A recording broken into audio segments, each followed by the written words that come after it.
이름으로 사는 자, 그리스도인의 이름이라는 말씀을 전하고자 합니다.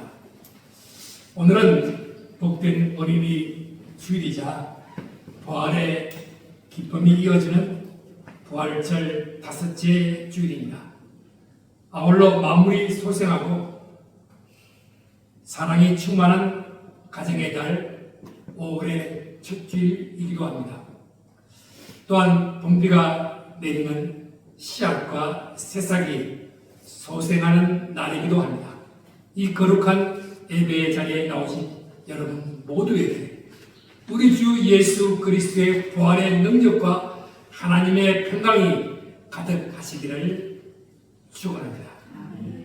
오늘 저는 여러분과 함께 이름에 대해 이야기를 나누고자 합니다.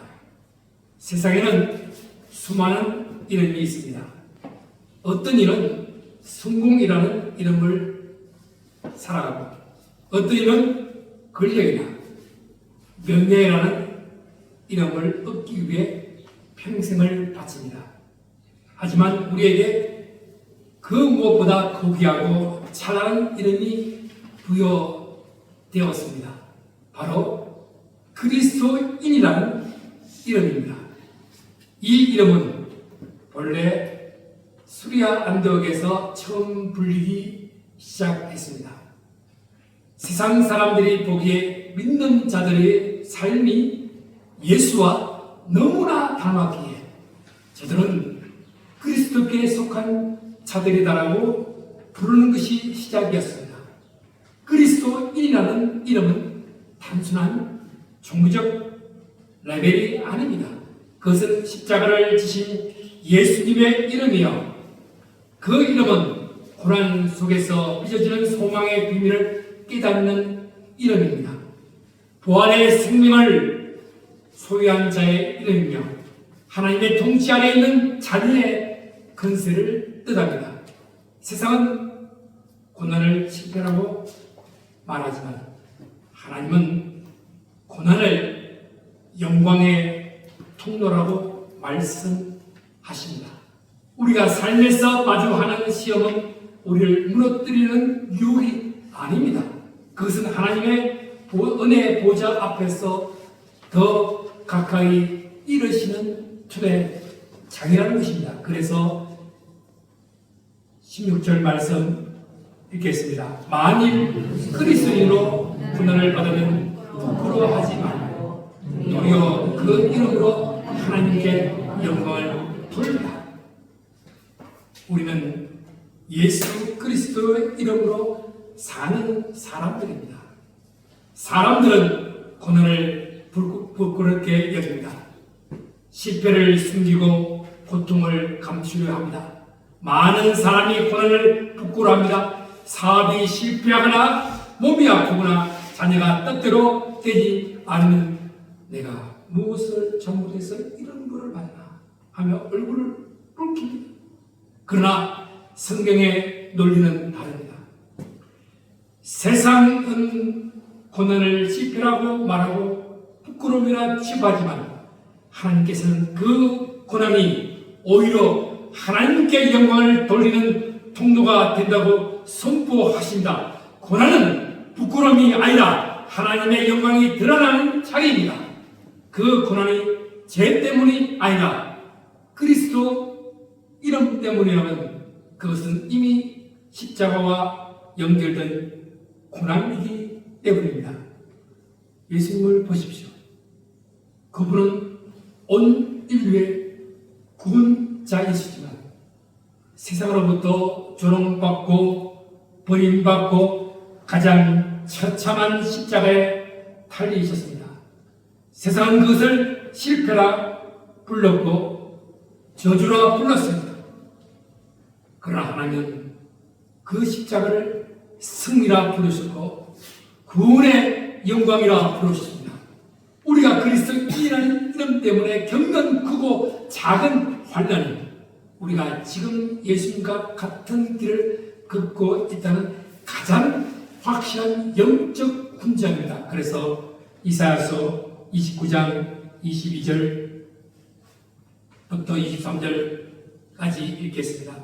그러므로 아브라함을 구속하신 여호와께서 야곱 족속에 대하여 이같이 말씀하시되 야곱이 이제는 부끄러워하지 아니하고 그의 얼굴이 이제는 창백해지지 아니할 것이며 그의 자손은 내 손이 그 가운데에서 행한 것을 볼 때에 내 이름을 거룩하다 하며 야곱의 거룩한 일을 거룩하다 하며 이스라엘 하나님을 경외할 것이며. 야곱은 누구입니까? 속이는 자였고 도망자였으며 평생을 환난 속에 살았던 사람입니다. 그의 인생은 수치와 두려움으로 가득 차 얼굴이 창백해질 날이 많았습니다. 그러나 하나님은 선포하신다. 이제는 부끄러워하지 않으리라. 이 말씀은 무엇입니까? 부끄러움의 역사는 끝난다는 선언입니다. 이스라엘은 죄로 인해 무너졌고 수치 가운데 있었고 하나님을 떠났습니다.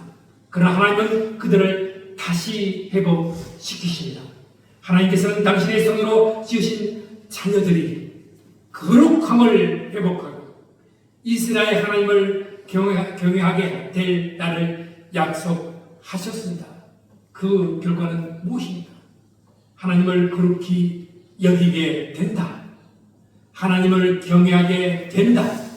깨닫지 못하던 자가 깨닫게 된다는 것입니다. 이것이 진짜 구원입니다. 구원은 단순히 환경이 좋아지는 것이 아니라 하나님을 아는 존재로 변화되는 것입니다. 고난은 우리를 깎아내어 하나님의 형상을 드러내게 하는 조각정과 같습니다. 그러므로 고난 앞에 당당하십시오. 그리스도의 이름으로 받는 고난은 우리가 하나님께 속해 있다는 가장 강력한 증거입니다. 어떻게 이것이 가능합니까? 하나님께서 개입하시기 때문입니다. 고난은 해석의 문제입니다. 내 눈으로 보면 절망이지만 하나님의 눈으로 보면 그것은 은혜의 부자로 이끄는 초대장입니다. 사도 바울은 로마서 5장 말씀처럼 환난은 인내를, 인내는 연단은 소망을 만듭니다. 하나님의 구원 역사 속에 검증된 진리입니다. 환난은 끝이 아닙니다. 환난은 시작입니다. 왜냐하면 하나님은 환난을 통해 우리를 무너뜨리는 것이 아니라 우리를 다듬으시기 때문입니다. 금이 불 속에서 정결하듯이 믿음은 고난 속에서 순수해집니다. 불시험을 이상한 일을 여기지 말라. 현재의 고난은 장차 우리에게 나타날 영광과 좋게 비교할 수 없습니다. 지금의 고난이 있다면 그것은 하나님이 여러분을 버리신 증거가 아니라 하나님이 여러분을 다루고 계신 증거라는 것입니다. 베드로전서 4장 17절 읽겠습니다.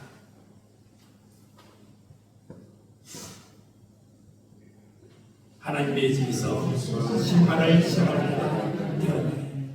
만일 우리에게 먼저 하면 하나님의 복음을 순종하지 않는 자는 그 마지막으로 어떠하냐.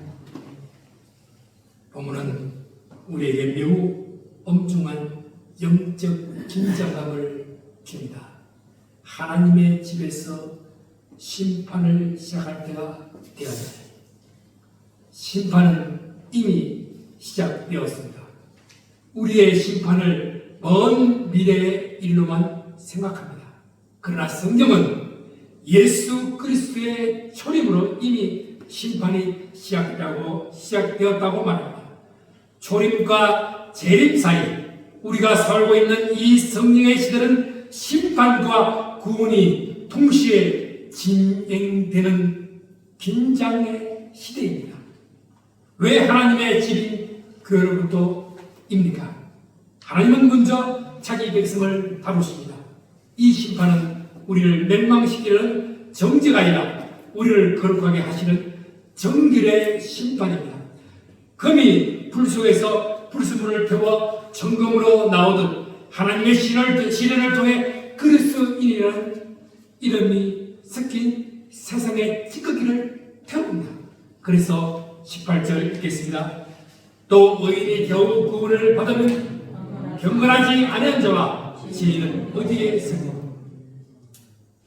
이 말은 우리를 더럽게 하려고 한 것이 아니라 우리를 깨어있게 하려 하기 위한 말씀입니다.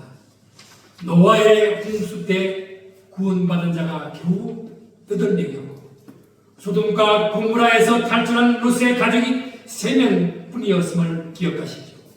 구원이 결코 갓산 것이 아니면 우리가 받은 은혜가 얼마나 귀한 것인지를 깨닫고 깨어 있으라는 사랑의 경고입니다. 복음은 닫혀 있지 않습니다. 세상 죄를 지고 가는 어린 양의 피가 없으면 우리는 단 한순간도 하나님의 심판대 앞에 설 수가 없습니다. 그러므로 우리는 날마다 우리 자신을 돌아보며 나의 의가 아닌 예수님의 보혈만을 의지해야 합니다. 그것이 그리스도인이라는 이름을 지키는 유일한 길입니다. 이 심판은 초림 예수님으로부터 이미 시작되었고 재림 예수님 사이를 살아가는 우리 시대, 성령의 시대에 여전히 진행 중이라는 것입니다. 그러나 절망할 필요가 없습니다. 구원은 우리의 공로가 아니라 하나님의 선물이기 때문입니다. 영접하는 자, 곧 그 이름을 믿는 자에게는 하나님의 자녀가 되는 건설을 주셨습니다. 심판의 때에 우리가 쓸 수 있는 유일한 근거는 나의 의가 아니라 예수 그리스도의 십자가 보혈입니다. 세상 죄를 죽어가는 어린 양의 피가 우리를 심판해서 생명으로 옮기셨다는 것입니다.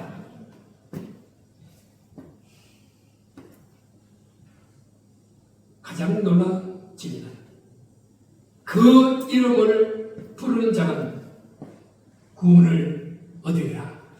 따라합시다. 그 이름을 부르는 자는 구원을 얻으리라. 구원을 얻으리라. 우리는 어로부터 구원받는 것이 아니라 예수님의 의로 구원받았습니다. 우리가 아직 죄인 되었을 때 그리스도께서 우리를 위해 죽으셨습니다. 이것이 복음입니다. 구원은 우리의 공로가 아닙니다. 하나님의 선물입니다. 하나님은 심판과 고난을 통해 결국 무엇을 하려 하십니까? 바로 재창조였습니다. 그래서 이사야서 29장 24절에 마음이 미혹된 자들도 총명하게 되며 원망하는 자들도 교훈을 받으리라. 죄는 우리를 미혹하고 원망하게 됩니다. 그러나 성령이 임하시면 미혹된 마음이 총명해집니다. 환경을 탓하고 하나님을 원망하던 입술이 변하여 하나님의 교훈을 찬양하게 됩니다. 이것이 구원의 실제입니다. 형편이 좋아지는 것보다 더 큰 기적은 내가 하나님을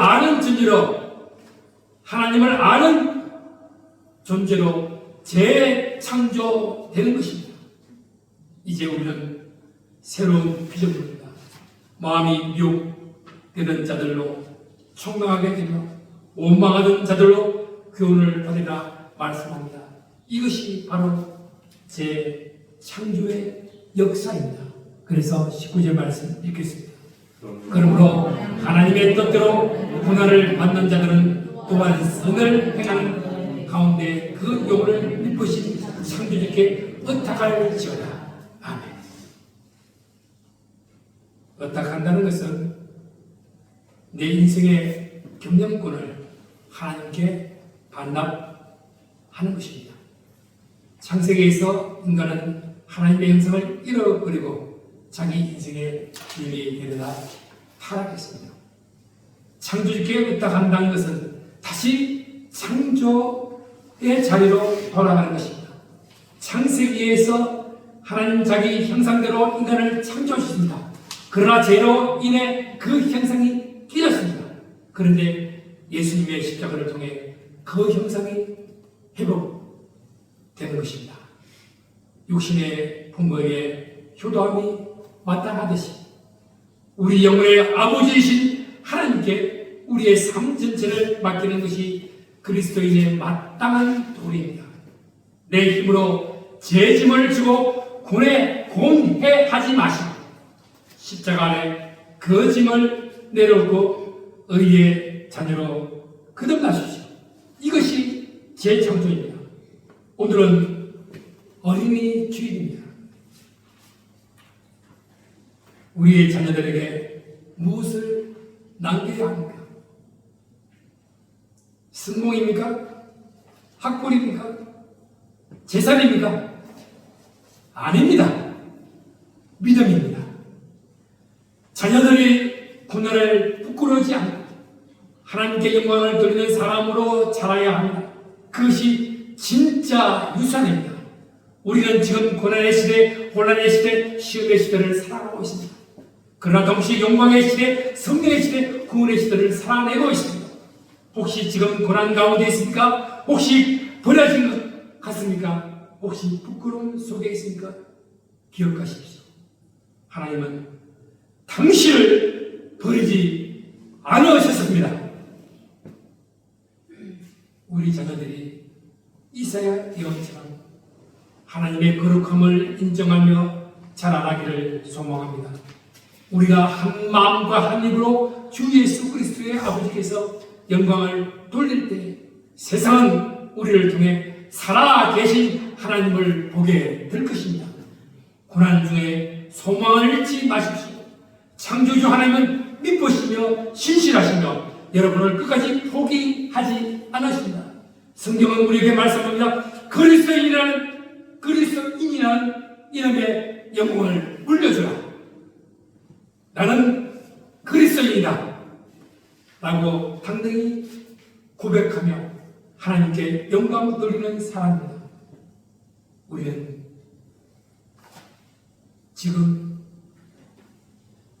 혼란의 시대에 살고 있다고 하는 것이 동시에 영광의 시대, 성령의 시대에 살고 있습니다. 당신이 하나님의 소중한 자녀라는 증거입니다. 두려움 속에 계십니까? 미쁘신 성령께서 당신의 영혼을 맡기십시오. 미혹 속에 계십니까? 재창조주의 영이신 성령께서 당신을 총명하게 하실 것입니다. 이번 한 주간 세상의 그 어떤 이름보다 찬란한 그리스도인이라는 이름을 가슴에 품고 사십시오. 한 마음과 한 입으로 하나님께 영광을 돌리십시오. 여러분의 삶을 통해 세상에 살아계신 하나님을 보게 될 것입니다. 우리를 부끄럽게 하지 아니하시는 소망의 하나님께서 여러분과 여러분의 가정을 끝까지 붙드실 것입니다. 승리하십시오. 당신은 존귀한 하나님의 자녀, 그리스도인이라는 것은 축복의 통로가 될 것을 축원합니다. 기도합시다. 거룩하신 하나님 아버지, 우리를 죄에서 건져 그리스도인이라는 영광스러운 이름을 주시니 감사합니다. 우리가 살아가며 만나는 수많은 고난과 시험 앞에 비굴해지지 않게 하여 주시옵소서. 그것이 우리를 정결케 하시는 하나님의 손길임을 믿게 하시고 오히려 그 이름으로 하나님께 영광 돌리는 삶이 되게 하여 주옵소서. 특별히 어린이 주일을 맞아 우리 자녀들을 축복합니다. 이들이 세상의 가치관에 휘둘리지 않고 창조주 하나님께 인생을 의탁하는 믿음의 그장들로 자라나게 하여 주시옵소서. 우리 가정이 한 마음과 한 입으로 주를 찬양하는 거룩한 처소가 되게 하여 주시옵소서. 예수 그리스도 이름으로 기도합니다.